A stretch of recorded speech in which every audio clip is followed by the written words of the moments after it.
یہ بھی سوال آیا ہے کہ روزہ ٹوٹنے کے لیے شرط کیا ہے، یعنی کیا شروط ہیں کہ جن سے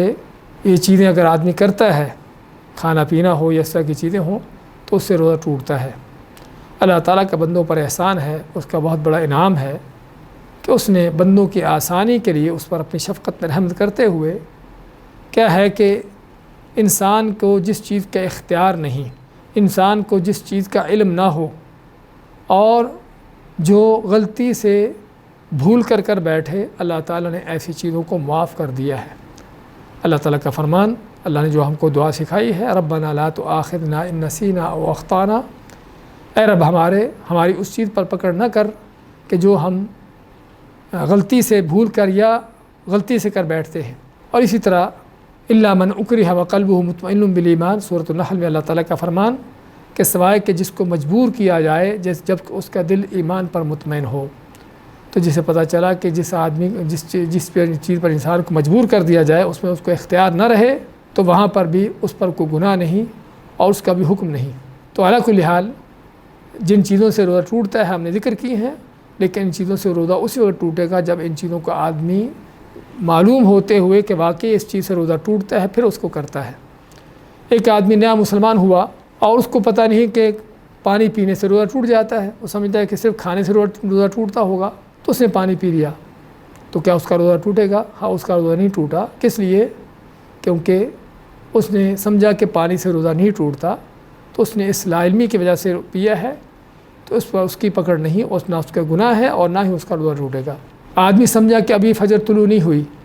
کھاتا رہا حالانکہ فجر طلوع ہو چکی ہے، تو یہاں پر بھی اس کی غلط فہمی تھی، لا علمی کی وجہ سے کھاتا پیتا رہا ہے، تو یہاں بھی اس کا روزہ صحیح ہے۔ یا ابھی افطاری کا وقت نہیں ہوا، سورج غروب نہیں ہوا، اس سے پہلے ہی روزہ افطار کر لیا اس گمان پر کہ سورج غروب ہو چکا ہے، اور بعد میں پتہ چلا کہ ابھی تو سورج غروب نہیں ہوا تھا، تو اس کا بھی روزہ صحیح ہے۔ کس لیے؟ کہ اس نے لا علمی کی وجہ سے یا غلطی کی وجہ سے ایسی چیز کی ہے۔ تو اس سے پتہ چلا کہ جس چیز کو آدمی لا علمی کی وجہ سے کر لے، جہالت کی وجہ سے کر لے، تو اس پر اس کی گرفت نہیں اور اس کا روزہ صحیح ہے۔ دوسری چیز ہے کہ اس کو جان بوجھ کر کرے، ہاں بھول کر نہیں۔ اللہ کے نبی صلی اللہ علیہ وسلم کا فرمان ہے، من نسی وهو صائم فاکل او شرب فلیتم صومه فانما اطعمه اللہ وسقاه، کہ جو آدمی کو روزے کی حالت میں بھول کر کچھ کھا پی لیتا ہے، آپ ماتے کہ اپنے روزے کو پورا کرے کیونکہ اللہ ہی نے اس کو کھلایا پلایا ہے۔ تو جیسے پتہ چلا کہ روزے کی حالت میں اگر آدمی بھول کر کوئی چیز کر بیٹھتا ہے، کچھ بھی کیوں نہ ہو، جو ہم نے روزے توڑنے کی چیزوں کا ذکر کیا ہے صاحب کا سوال میں،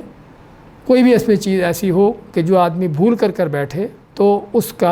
پر کوئی گناہ بھی نہیں اور نہ ہی اس کے روزے پر کوئی اثر ہے، اس کا روزہ صحیح ہے۔ اور تیسری شرط جو ہے وہ آدمی اس چیز کو اپنے اختیار سے کرے۔ اختیار سے کرنے کا معنی کہ اس کو اس پر مجبور نہ کیا گیا ہو۔ اگر اس کے اختیار سے نہیں ہے، زبردستی اس سے وہ چیز کروائی گئی ہے کہ جو کرنے پر مجبور ہو گیا تھا اور کرنے کے سوا اس کے پاس کوئی چارہ نہیں تھا، تو اس حالت میں بھی اس کا روزہ صحیح ہے۔ یعنی فرض کرو مثال کے طور پر اگر کوئی آدمی، کوئی ظالم کسی کے اوپر مسلط ہو جاتا ہے، کہتا ہے کہ یہ پانی پیو ورنہ میں تمہیں قتل کرتا ہوں، وہ آدمی پیتا ہے پانی، اب پانی پی رہا ہے، ہاتھ سے اٹھا کر خود پی رہا ہے، لیکن اس کا پینے کا اختیار نہیں ہے، کیونکہ اگر نہیں پیتا تو قتل ہوتا ہے۔ تو یہاں پر کوئی شک نہیں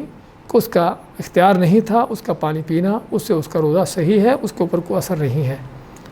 اور اسی طرح سے ہر چیز جس کا ذکر ہوا ہے